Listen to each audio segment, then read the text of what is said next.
Shabbir, did you give Kaushik speaking rights? I don't have the panel rights yet. Okay, So once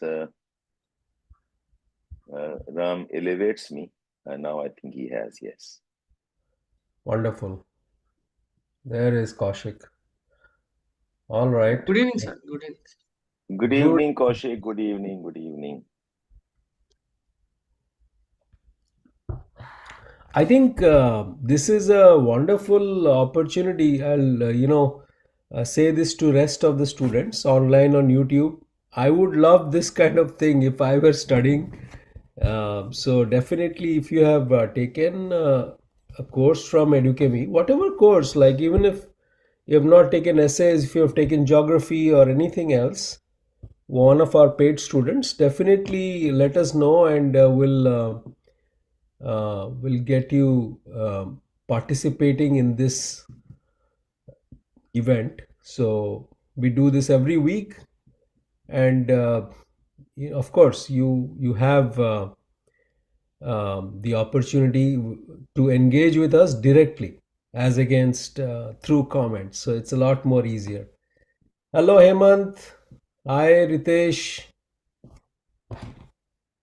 We have Mehul and Sthiti Pragya on the YouTube as well. Yes. I think Shabbir, you had a very nice,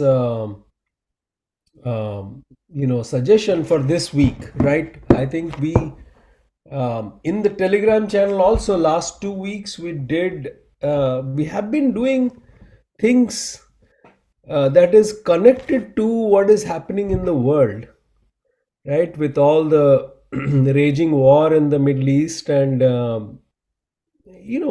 somewhat of we discussed moral depravity, a little bit last time. We discussed hyper nationalism. One of our earlier topics in the Telegram channel was nationalism um, is a cheapest form of pride. You guys all attempted it. This time, Shabbir, I think I've given them something similar: humanity or nationality, the moral dilemma of the current times. Something like tough, tough one. What do you? that. The So I problem think, with these topics, I think a yeah, lot of students will shy away for fearing that they will be judged. yes, While yes. they might have some ideas there, and I think instinctually, I think we want to be politically right, politically correct. We don't want to be messing around. But interesting, nationalism or Yeah. uh, humanity. Okay. And I have seen so many essays where students are very goody goody, right? They write, "Oh, this government has done this scheme and to help the people, and that scheme, and all of their GS knowledge they put in the essays." Um, so you don't have to do that. Yes, I mean you can do that when it makes sense, but you don't have to just toe the political line. In fact, I feel like UPSC demands the exact opposite, that you must be critical. You are an insider now, right? That's what the perspective of a civil servant is, right? So, inside, you must analyze the work of the government and be critical of it so you can improve it. That's the whole idea of the critique. The idea of the critique is not to roast someone or cancel someone in public, but improve the whole process. We have Azra, Right. yeah, Suraj. Good evening, very good evening. Wonderful. I must thank some of them, Hemant and Mehul, Sthiti, Suraj. They are part of our mentorship program, Dev, I see. and they have been working very hard for the last 1 week, 10 days. And I requested them, suggested them, sit through some sessions of this kind. Uh, beyond the regular studies, beyond the books, you get tired out. वही किताब पढ़ रहे हैं, वही notes बना रहे हैं. And interestingly, last 5-6 days, I've been teaching a topic in geography. around Yeah. population, cultures, and migrations, the problems of growth of population. Today we talked about how religions spread, how did races spread, how did linguistic families develop. Okay, so lot of cultural studies, the impact of Christianity, Islam, and how it gives us our syncretic culture. So what we're discussing today, I think, is an extension of that. This culture, which otherwise is considered to be sacred and legacy, can that be an issue of conflict and war? So all of them, I asked them to come and sit through and listen. So thank you guys joining us. Okay, Hemant and Mehul and Stiti, Suraj. Okay, thank you so much for joining in. Yeah, Dave, I just wanted to give a brief context there. We have Azra Khan, who started preparing GS for last 4 months.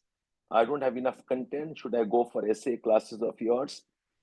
Azra, essays writing, of course, demands some content. I'm not saying no, but lot of content is thinking. Lot of content is at least knowing what to read. If not, you have no. If you haven't read, it's also curiosity, like conversations of this kind. Okay, I don't think most of you would have even heard about this book, let alone read it. Maybe some of you have, but ये conversations आप सीख जाते हो. Okay, Dave, what do you think? What should we be suggesting, Azra Khan? Yeah, I think, see, I think it's a good idea. It's not, I mean, you can certainly join the course. And course, we cover a lot of themes that come in essays, and also a lot of themes that are in general, that elevate your thinking and your critical thinking and your ability to process or make sense of the world, right? That's the kind of thinking, philosophy, or some rational thought process, something about civilization, something about culture. So these things that we are bringing in, the Thursday session is like the satellite of the main course, right? So the course is the earth and this is the moon, right? So this is sort of giving you additional information, and additional food for thought. And I think Shabbir and I have always believed that, we believed in students, like human agency of students, right? So you have enough intelligence, you have enough drive, motivation to actually study. So class में जाके definitions पढ़ना ये सब ज़रूरत नहीं है, we feel, right? That's why we launched mentorship, that you can do the core studies, you can understand what to study, all of that. The core thing you can do yourself. What we are here to do is give you the guardrails, right? Always put you on track, make sure that you are not going off track. Jab when we start from scratch, right, we spoon feed you, then that is not true education. So by all means join the course. The way we have designed it is, it is not going to be spoon feeding. It has a lot of exercises, brainstorming sessions, but reading materials, I think you can get from the course, you can get from these sessions and continued interactions. That's what we try to do. Hopefully Okay. that kind of sets the context. Shabir, a little bit into the topic of the day. I think you discussed this, and I want to just bring up my um, sharing. If we can elevate Akash, also Akash has joined, so we can elevate Akash. Akash. Yes, Akash. So let me share my desktop. I I just searched Sam Huntington. Sam Huntington is the person who wrote this book, Clash of Civilization. Right, that's what we are going to cover today. So, Clash of Civilizations and the Remaking of World Order. And this is originally this came out in 1996. I brought as a up book. as a book, and I brought up Francis Fukuyama in our Telegram channel. He came probably within a few years, and then this came. These Yes. books actually transformed the way to think about the world and where the world was going post Cold War. The reason we are bringing this up, as Shabbir said, there was discussion about culture, religion, and how that is impacting the world today. And you all discussed, those who are in mentorship session, you discussed in the class. Those who are in the essays, we discussed this in the Telegram channel, and we have been pursuing this thread in the last few weeks. So we thought this is something we need to focus on today. Yeah. So let's look at it. Extremely relevant to today's struggle, and we'll analyze it critically, right? We'll use Socratic inquiry like we've always been doing and see where this leads us. Sam Huntington, a very accomplished person. He is an American political scientist, advisor, academic, Harvard University. Of course, the a lot of credentials behind him. So he wrote this book 1996, and this became quite an uproar. There was a lot of controversy around it. Okay, so that is why it is good to discuss this and see where you land, right? Where you think the world is. So, one caveat at the beginning of the session, both Shabbir and I are here to make sure that your thinking hats are on and you are analyzing critically. This is not something that you should be coming in with a prior view or point of view, right? Let us be open, and that's what we have tried to be. It could be wrong, it could be right, it could be somewhat wrong, somewhat right, but we should be open. Okay, that's the only request that we have.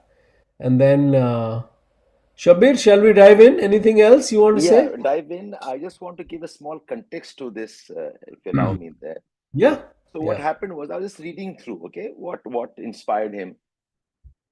So when the Cold War kind of ended, the late 80s and 90s, or it was almost ending. Uh, Berlin Wall was coming apart. Germany was almost unifying. Lot of positivity around a start, which was the nuclear arms control treaty between US and Russia. Uh, Apparently, Gorbachev, who was then the premier of USSR, okay, looking for reforms. So उस context में, I think 1989 या 1990 शायद था. Francis Fukuyama came up with a book called The End of History. The end of history, as in, okay, the world has reached its zenith. Democracy, human rights, world has achieved its collaborative approach to solve problems, no more wars. End of history, the liberal capitalism. So it was like the ultimate what our human civilization could achieve. उसी time में globalisation भी हो रहा है, उस time में IT revolution भी हो रहा है. So Francis Fukuyama wrote this book with a lot of optimism. The world is sorted, the world's problems are done, and this is the pinnacle of what our civilization could achieve. Okay, so in that context he wrote this book. 2-3 साल बाद में 1993 I think Samuel Huntington, he kind of wrote the article called Clash of Civilization, kind of rebuttal, a challenge to Francis Fukuyama. And Samuel Huntington and he is known as a grumpy man, a realistic, a man who was always skeptical about the world. He had a lot of thinks about, no, things are falling apart, this and that, conflicts. So as a challenge to Francis Fukuyama's book, Samuel Huntington writes that from here on, the civilization, the clashes honge, wars honge, they will be of very different nature. Okay, the war will not be like what we have seen earlier. Okay, and the clash will be cultural, religion, races. So it is on that context, he writes, the civilizations will crash.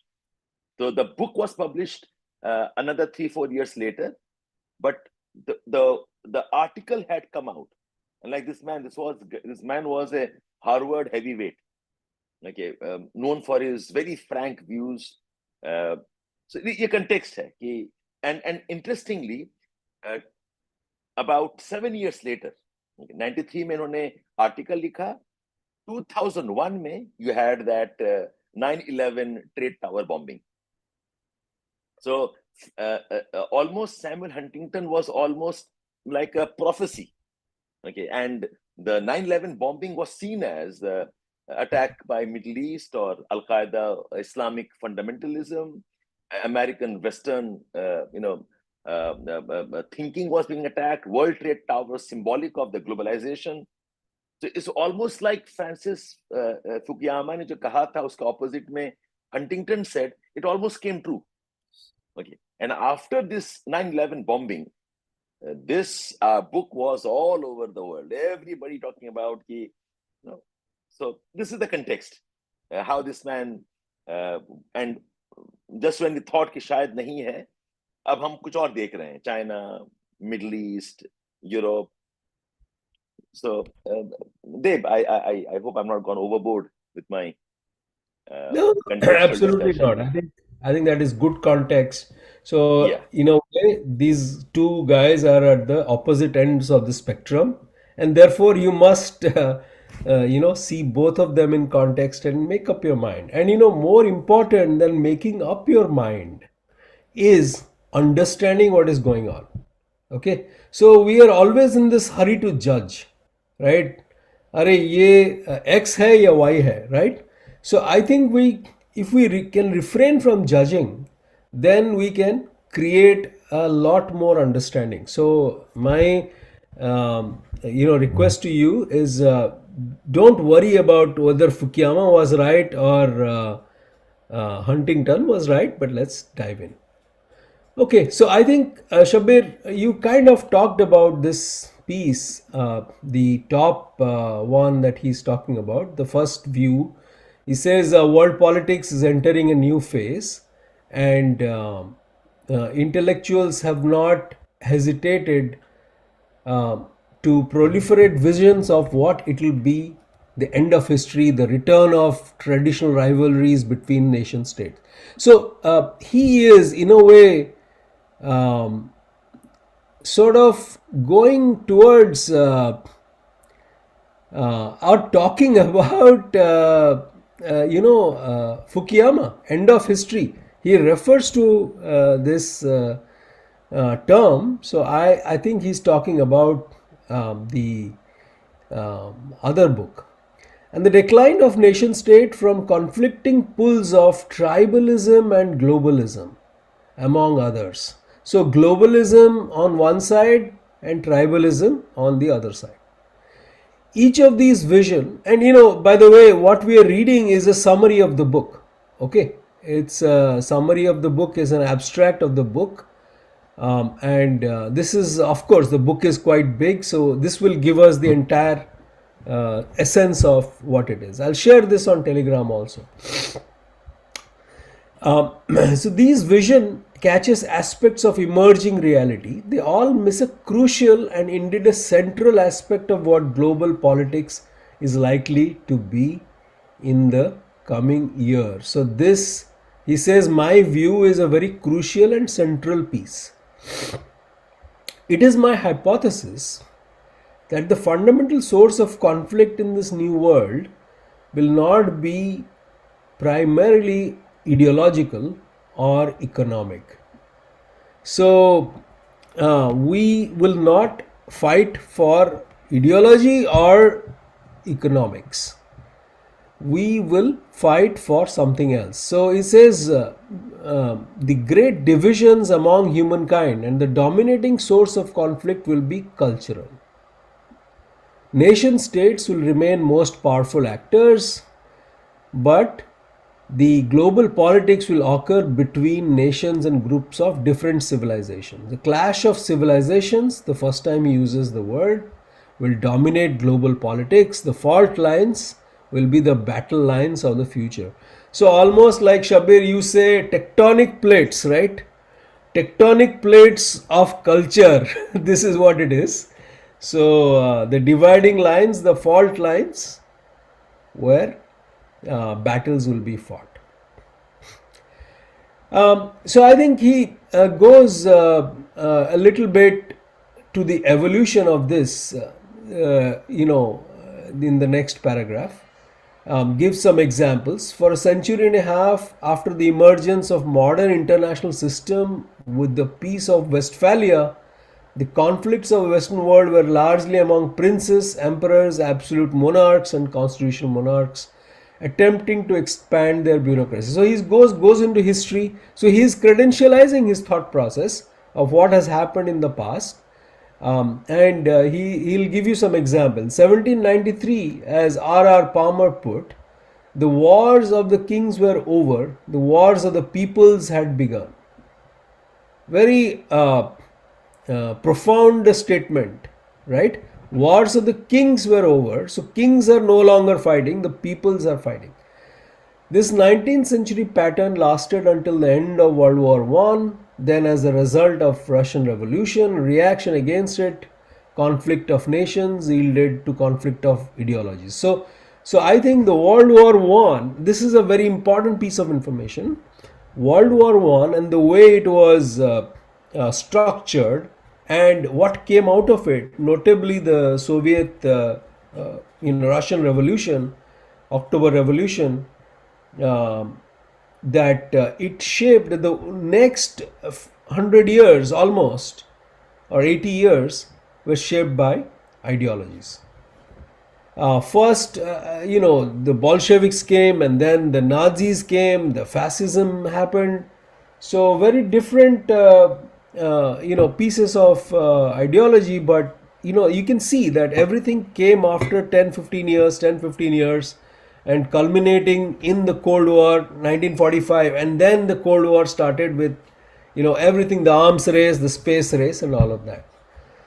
So the period that World War One set off till the end of Cold War was a period of ideological fights, and these patterns were communism, fascism, Nazism, and liberal democracy. This is sort of the three major uh, pieces. So these conflicts, he's noting, if you look at communism, fascism, Nazism, and liberal democracy, they're all primarily conflicts within the Western civilization. He calls them Western civil wars. It's very interesting. When you look at World War II, I never, imagined this in this context. That and I forget quite which book, Shabbir, but some other book about World War Two. He says the World War Two was not really World War because the white man fought the white man.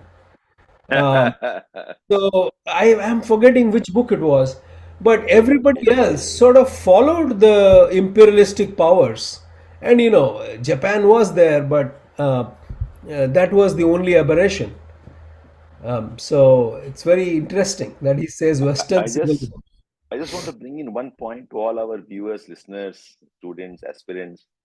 देखो जब आप कुछ चीज लिख रहे हो ना या फिर एनालाइज कर रहे हो जैसे एनालाइज से द कन्फ्लिक्ट्स यूएस वाला analyse middle east analyse US Iran so we always need some contextual concepts around which we can discuss.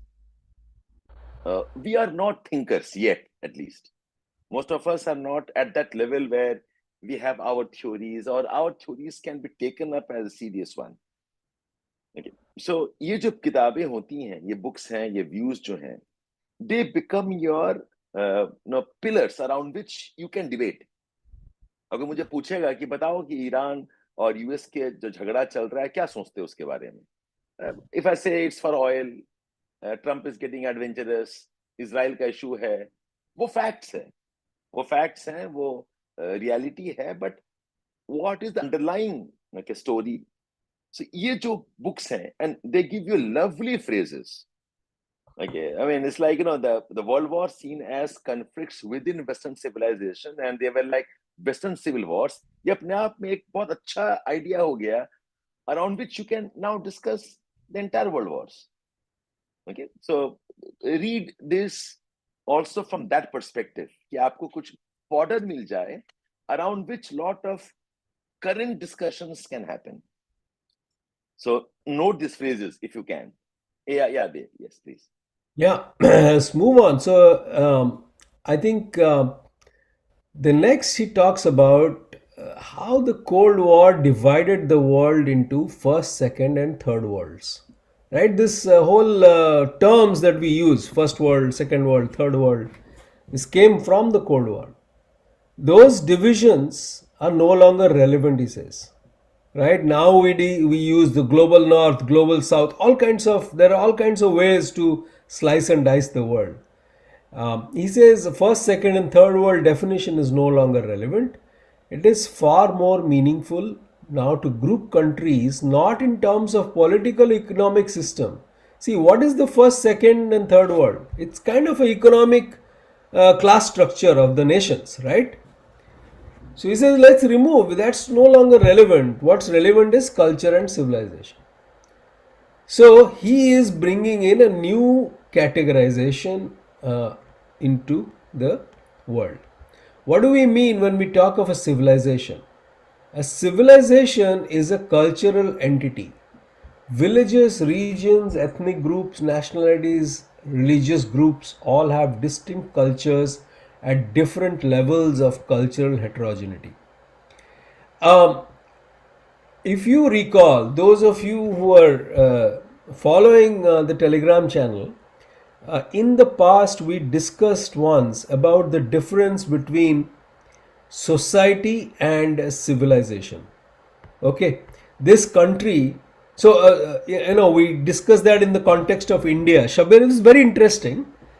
When I said something about India culturally, people or students were not sure whether I am talking about the Indian state, am I talking about the Indian culture, or am I talking about the Indian society or the Indian civilization. So the granularity of the discussion we discussed, and then we said, okay, this is what a civilization is, this is what a state is, this is what a society is, this is what culture is. And it was a wonderful exercise because I think it clarified a lot of thought process of how to approach a problem. So the I think I remember the topic of the essay was something about culture, but a lot of people talked about Indian state, Indian society, and so on and so forth. So that distinction I thought was very helpful. So and I would encourage students definitely ask questions, because that's how you learn, right? So we'll both will banter, but Kaushik, Akash, Hemant, Sumit, Azra, Suraj, Sthiti Pragya, Mehul, all of you definitely ask your questions. Sumit has a point. Shabbir, sir, can I also write about the ongoing love jihad issues across the country?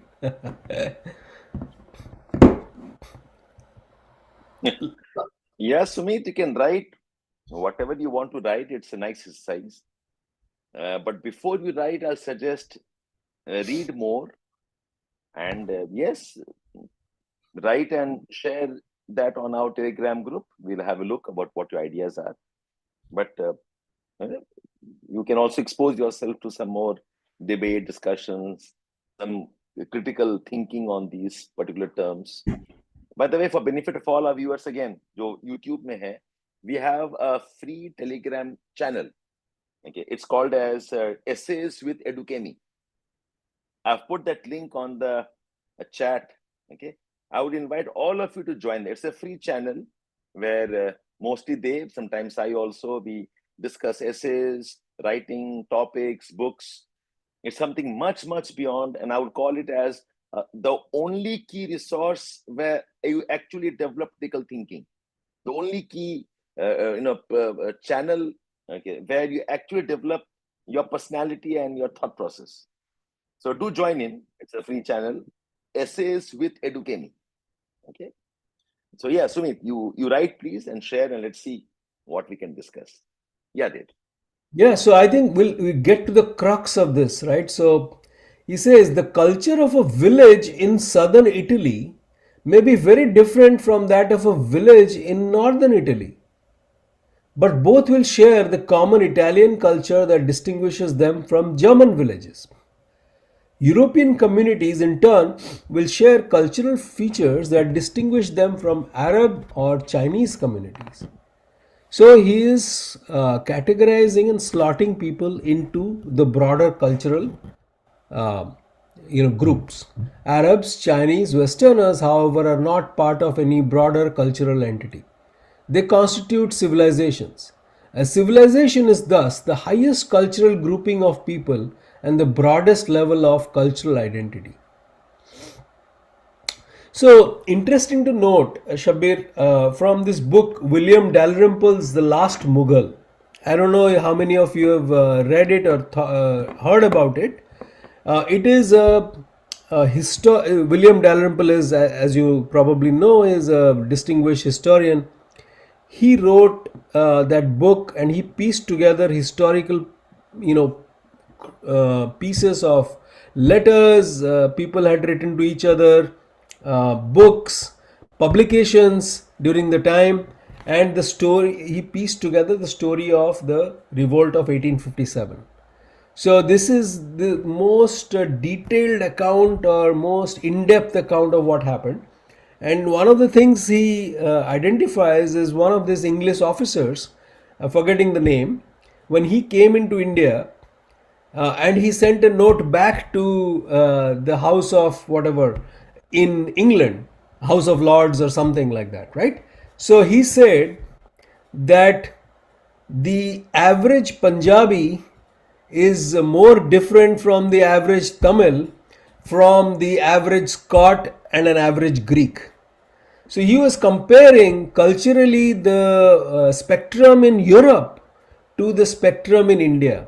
So when I read this paragraph, that thought came to my mind that it is easy to do a grouping like that, but what about a diverse nation like India, which has a tremendous amount of culture? So I'll just pause it there, keep that as a thought in your head, and we'll move on. Civilization may involve a large number of people, as with China, or a very small number of people, such as the Anglophone Caribbean. So, this is a small set. Civilization may include several nation states, as with the case with Western, Latin American, Arab civilizations, or only one, as is the case with Japanese civilization. So, Japanese is, giving a unique position in this scheme of things. Civilizations obviously blend and overlap. Western civilization has two major variants: European and North American, and Islam has its Arab, Turkic, and Malay subdivisions. Civilizations are nonetheless meaningful entities, and as any student of history knows, civilizations disappear and buried in the sands of time. So, he says Westerners tend to think of nation states as the principal actors in global affairs. So, the principal actor in a global conflict is not a nation state but a civilization. Why civilizations will clash? This is his core of his theory. Okay, he's saying they will clash, but why? He says the civilizational identity will be increasingly important in the future, and the world will be shaped in large measure by interactions among 7 or 8 major civilizations. So this he announces his broad grouping. Western, you know what Western is? Confucian is primarily Cynic or Chinese, then Japanese, Islamic, Hindu, Slavic Orthodox, this is Russian, Eastern European, Latin American, and possibly African civilization. This is the spectrum. Why will this be the case? First, differences among civilizations are not only real, they are basics. Not only real, they are basic. I'll point out one thing, Dave. I don't know if you noticed this or not. Last two sessions, we have been talking about the Socratic inquiry, the Socratic way of thinking, analyzing. इस essay में वो पूरा दिखता है. If you go over to the previous page, Dave, the second paragraph, okay, or third, I think, where he says, my hypothesis is, right? Yeah. It's almost like a thesis. This is the thesis of his entire essay. Okay. Then he shifts towards definitions. You remember? We have got thesis, definition. The definition means defining what are civilizations. Okay. Then you'll see he's giving arguments. Okay, argument 1 or number bhi ka, firstly, secondly, thirdly. Okay, so you're seeing arguments with dimensions and logically with reasons. Yeah. Okay, so when I noticed this, I mean, it was very interesting for me. You know, it's a format you guys can play around with. Okay, yeah, just noticing. Yeah, no wonder, Shabbir, this guy is an academic, right? So he knows this Socratic inquiry, very well. I have some comments on the Zoom also.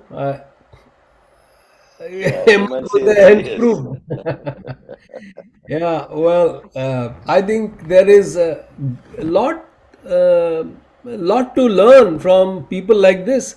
You know, you may not agree with what they are saying, you may, but you know, the way they are writing something, I think absolutely you should pick that up. So Shabbir, that's a great point.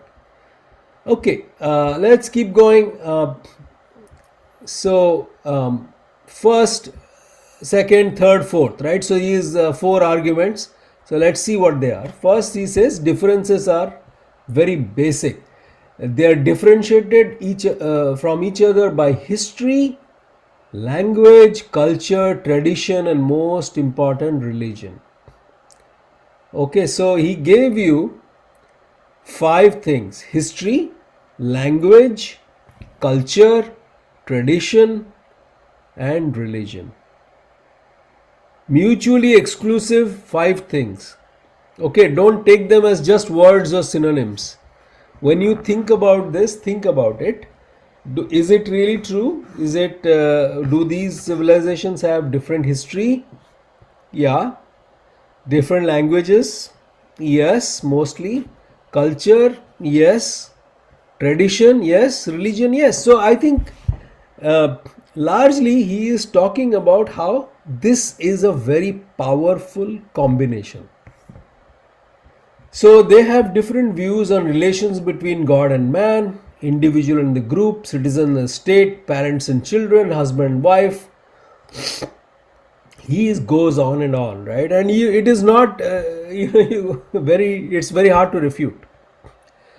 I remember, Shabbir, reading about Indian partition in one of the books where Jinnah is supposed to have said that one of the reasons why partition was inevitable in the Indian context was that Hindus and Muslims don't do roti and beti. So this was the one of the phrases that was very, very prevalent in those days, that if you don't eat together, and you don't marry your daughters or sons with each other, that is a definitive fault line, and he used that to create a division between the two communities. And the problem with that and this argument is some things are true, but some things it does not mean that it has to be that way or it has to be a division. So appreciating differences versus magnifying differences to prove a point, that's something that you need to understand.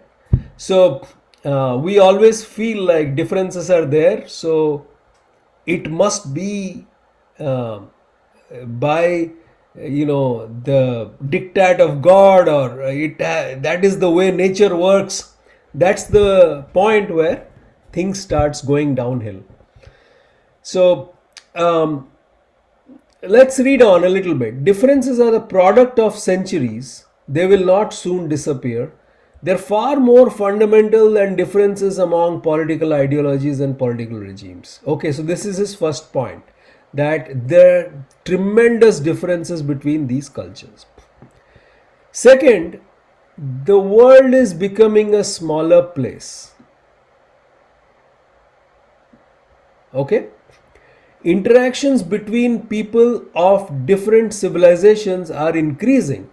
So he says that not only are people different, but the battlefields are a lot more because the world is a smaller place, and there are more places where people are crossing each other. Right? There is more crossings. There are more interactions. um, Intensifies civilization consciousness and awareness of differences between civilizations and commonalities within civilizations. So, another example, Shabir, here is the immigrant problem that we see in the world today, right? And in America, it is also very obvious with what the right wing says, that if you don't assimilate with our culture, go back, right? And in India also, we have seen that a lot, right? When I moved to Bangalore first, I was shocked to find a bumper sticker. One day I saw that it said, Bangalore is full, go back, right? So these things are there. Or when you are in Karnataka, you have to, not picking on Karnataka, every state is like that, most of the states, that you have to learn Kannada, or you have to learn Marathi, or you have to learn Tamil, uh, uh, or I'll only speak to you in Bengali if you are in West Bengal. So I think those sentiments are like, here is my culture, you assimilate or you should go. And that happens when these interactions happen. So immigrants coming to a country, okay, so two cultures are colliding. So culture collision happens more when the because the world is now a smaller place. So it he gives a much a very I'll, nice example. Yes, I'll add a Shabir. point there. Yeah. I mean, this sentence stands out, and I have been using this in many contexts.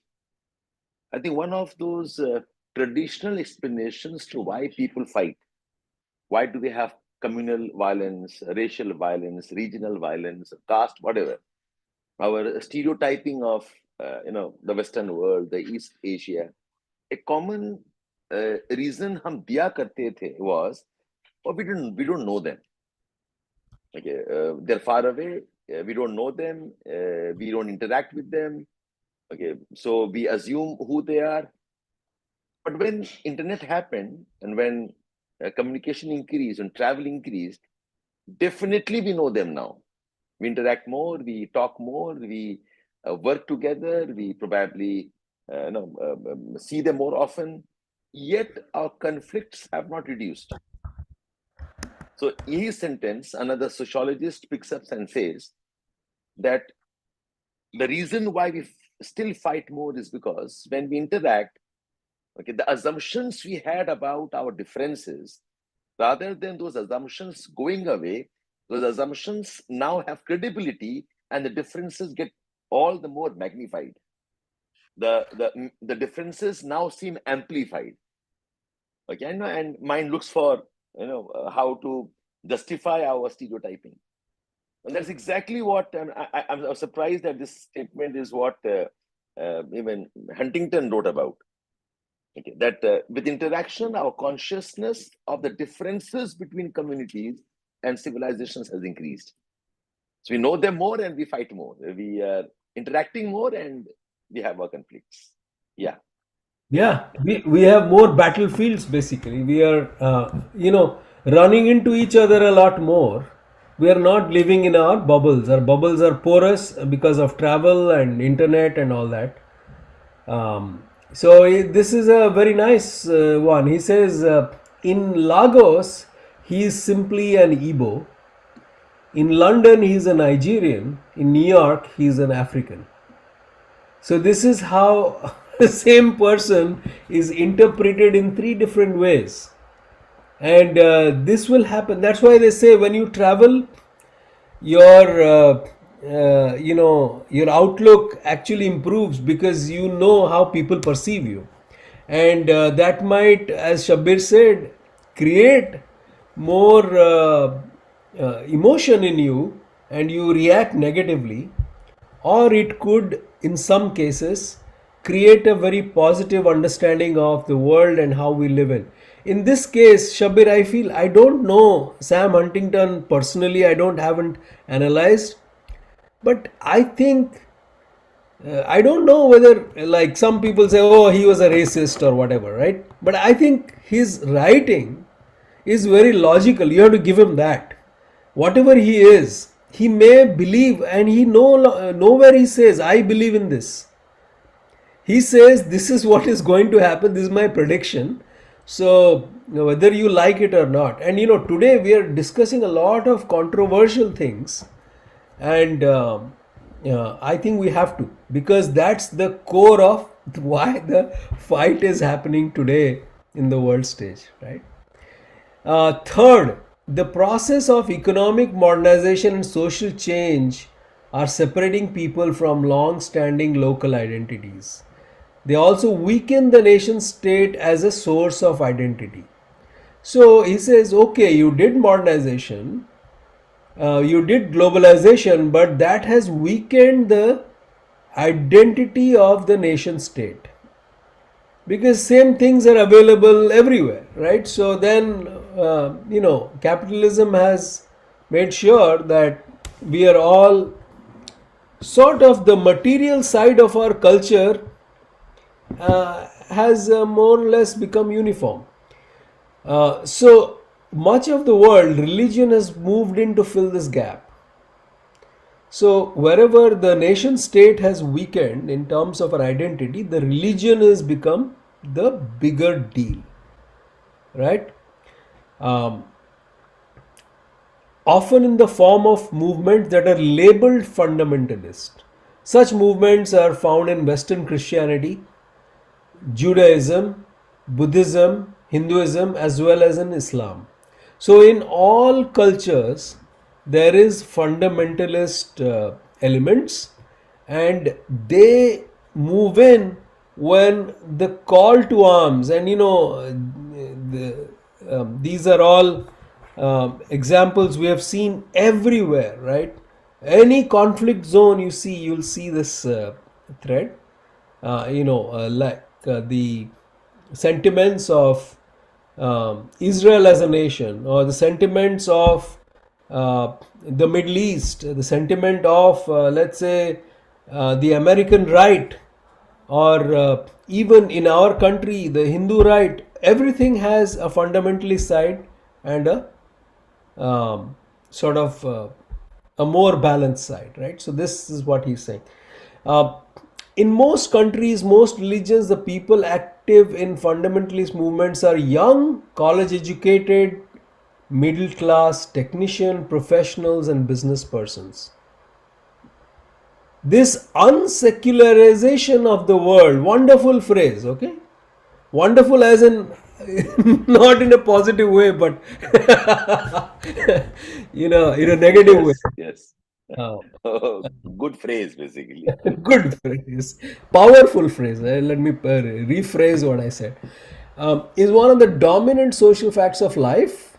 The revival of religion, La Revanche des Deux, as Gilles Kepel labeled it, provides a basis for identity and commitment that transcends national boundaries and unites civilization. So, first he said, our differences are huge.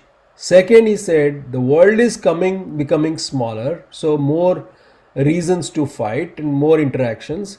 Third, he says, nation states are weakening as a source of identity, religion has moved in. Okay? In fact, I would like to pause and maybe let the students think on this एक बार.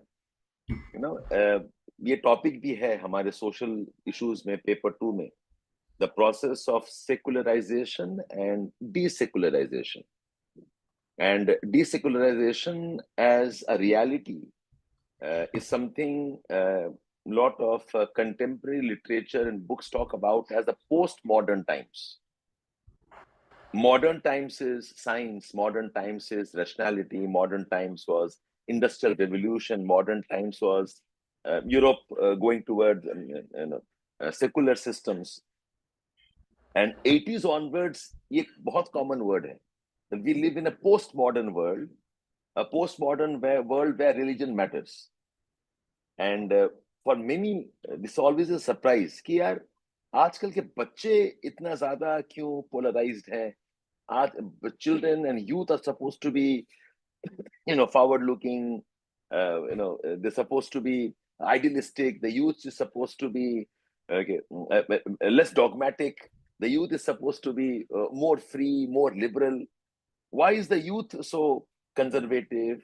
Okay, and in reality around us, I think if I compare our generation, and in our times, I think you and me, growing up as a youth and the young teenagers, I don't know if we were as conscious about our religion identity.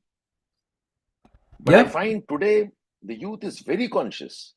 The culture, you find them visiting temples and mosques more often. You find them talking about lost legacy of India more often. I don't know if we were doing that as. Okay, so this is what is a global thing across the world. Okay, unsecularization of society, the revival of religion. Har dunya, every country, Turkey, Hungary, France, Sweden, right movement चल रहा है वहाँ पर. Australia, South Asia always. America, I mean, Donald Trump portraying himself as Christ, the Savior, or getting blessed by the Christ, and that big drama on the Oval Office where he's being blessed. So unsecularization of the world. Okay, so think about this, guys, what this means, and yeah, please. Yeah, I recall, for the sake of nostalgia, I recall Doordarshan, fillers like Ek Anek, if you recall that video. See, we used to hear, see and be presented with those things to see in the media. But these days, of course, you have social media, and that has a different power, and that has a different impact. So technology also, I mean, of course, this was written in 1996. If I would write this, I would add technology and social media and the impact of that in the polarization that he's talking about. And fourth, let's just complete this. The four, I think he has fifth and sixth. So let's complete this 4 and 5, and then we'll take a pause. I think that will be the core of this. So fourth, the growth of civilization is enhanced by the dual role of the West. On one hand, West is a peak of power. At the same time, however, perhaps as a result, a return to the roots phenomenon is occurring among non-West civilizations. Increasingly, one hears the reference to trends towards turning inward and Asianization in Japan, the end of the Nehru legacy and the Hinduization of India, uh, the failure of Western ideas and socialism and nationalism, hence re-Islamization of Middle East. And if you look at it, all of these things happened, right? I think the Middle East was a, well, we can't say good, but a fairly liberal place, but it has become a lot more re-Islamized. Same thing with the Nehru legacy and Hinduization, and Asianization in Japan. Now, a debate over Westernization versus Russianization is Boris Yeltsin country. Russia is also separated from the West, right? Completely separated. West is at the peak of its power, confronts non-West that increasingly have the desire, the will, and the resources. So, the other non-West countries are becoming a sort of turning inward, and not, it is almost a result of I will not adopt Western values, almost like that, that we are turning in a very different way. Um, then let's say the fifth, the culture characteristics and differences are less mutable and has easily compromised and resolved than political and economic ones. In the former Soviet Union, communists can become democrats, the rich can become poor, and the poor rich. But Russians cannot become Estonians, and Azeris cannot become Armenians. This is such a powerful statement. Okay? So your political ideologies may change, your economic status may change, but your culture and civilization will not change. Russian cannot become Estonian, and Azeris cannot become Armenians. In class and ideological conflicts, the key question is which side are you on? So, by virtue of where you came from, the historical identity, culture, you already taken a side, right? You've already taken a side. So, it is easy to take a side when these things come up. People could and did choose sides and change sides. In conflicts between civilization, the question is, what are you? Right? So that's the difference. So the side is determined by what are you. That is a given that cannot be changed. So loyalties are pretty much set in stone. As we know, from Bosnia to the Caucasus to the Sudan, the wrong answer to that question can mean a bullet in the head. Wow. Okay. So if Very you are powerful, Dave. You know, which very side are you powerful. on is now what are you? Yeah. A side can be switched, can be changed, but what are you? That's an identity. Yeah. Beautifully, well, very well said. I mean, we can disagree, okay, but very well said. Yeah. Yeah. I was watching this spy thriller on Netflix, and again, this India Pakistan rhetoric, that there is a Pakistani spy who was helping the Indian spy, and his boss asks him, like, do you trust this person? He's like, वो है तो हमारे जैसे ही लेकिन पाकिस्तानी है right? So he's like, okay, I can understand how this person makes decisions. So I can trust this, but then I cannot trust him because of what he or she is. So this is so divisive at the same time so powerful, and this is the problem. It is so easy to fall into the trap of this kind of thinking. Even more than ethnicity, religion discriminates sharply and exclusively among people. Person can be half French and half Arab simultaneously. Even a citizen of two countries, it is more difficult to be half Catholic and half Muslim. Yeah. Finally, economic regionalism is increasing. Proportions of total trade that were intra-regional rose between 80 and 89 to 51 to 59%.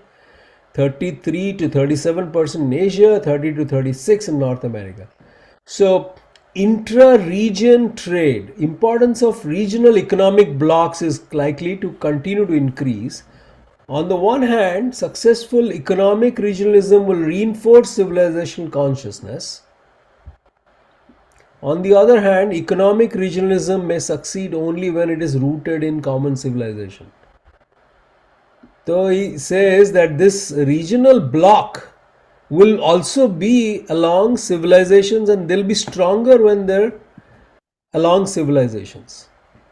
Okay, so one issue in the current war, that Gulf countries seem to be united, but with GCC, but there is only Iran, right? So there is some conflict there, but broadly they are together.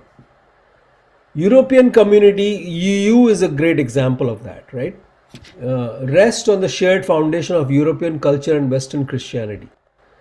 The success of North American free trade, NAFTA, depends on convergence now. So that is also, he's saying, just like he characterized World War II as a Western Civil War, he is also saying that all these, by the way, are not across nations, they're across civilization fault lines. So I think these are the 6 points that he makes. And I think, Shabbir, this is a good point to pause. I think this has a lot more. I will share this obviously with the group.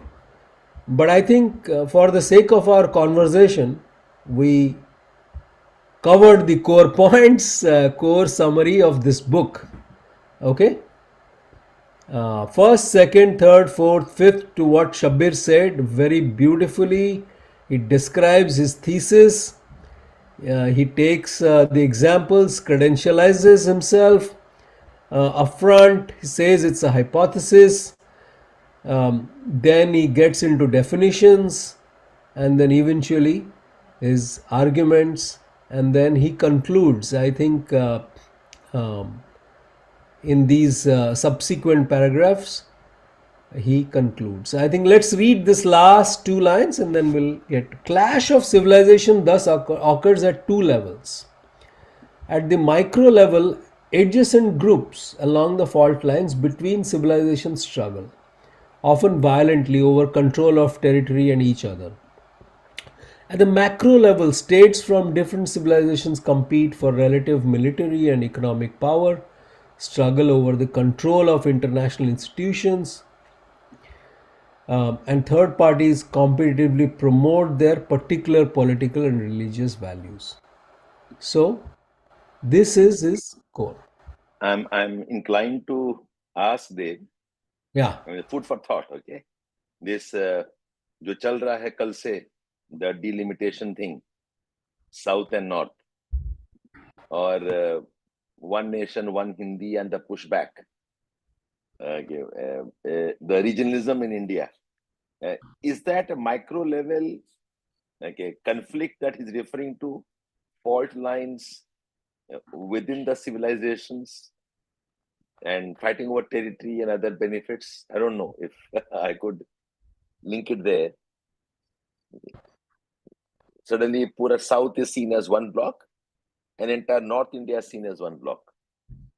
I'm just trying to relate. What's the thought on this, Dave? Cornering you on this.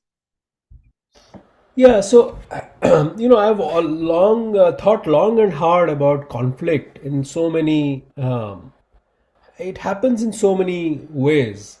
In a way, what we consume as news essentially is a story of conflict of something.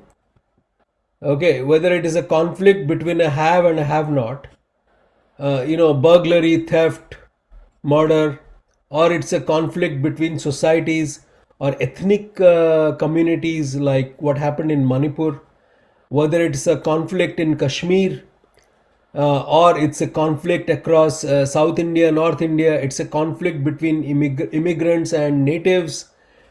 Uh, the world, what we see in newspaper, it is a digest of conflicts of the world. And I always think of conflicts, and I was telling this earlier, as see where the social fault lines are. In India, if you look at the social fault lines, we have it across. One fault line is religion, the other is caste, the third is ethnicity, the fourth is gender, and there are many such, and fifth is economic. So if you look at the social fault lines, I think invariably you will see the source of where the conflict comes from. It is basically, and this is the core of this essay topic that I gave, Shabir, that humanity versus nationality, or nationalism, not nationality, nationalism.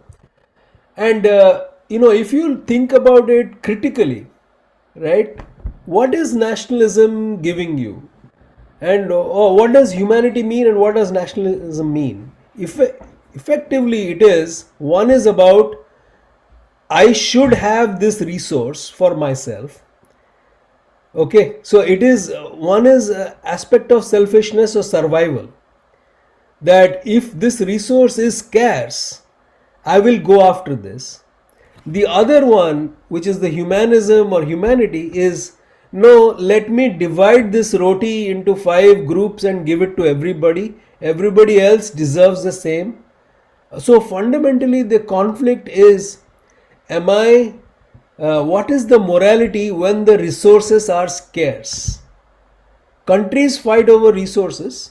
So that is my thought process, that whenever there is a scarcity of resource, right, and resource scarcity can come in terms of jobs or food or access to some it can become territory or anything, right? So the scarcity of resource is what causes conflict, and effectively that happens when we tell ourselves that my morality stops here, right? So I will give my money away to charity, but only within a particular construct, right? Only within my religion. A lot of people donate, like, okay, I'll donate in my community, right? That is where my morality stops. And I do not care. And we talk about cognitive dissonance. A lot of people don't actually care about what happens in Gaza, for example. That is because there is a limit to morality.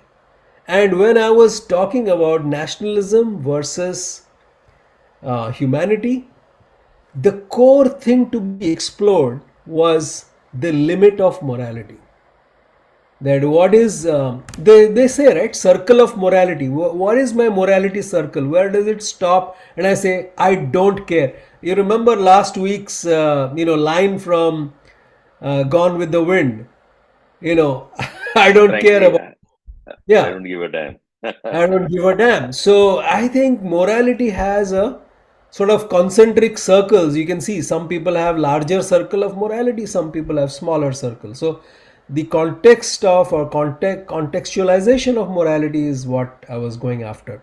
So yeah, so I think, Shabir, that's kind of my long answer to your short question.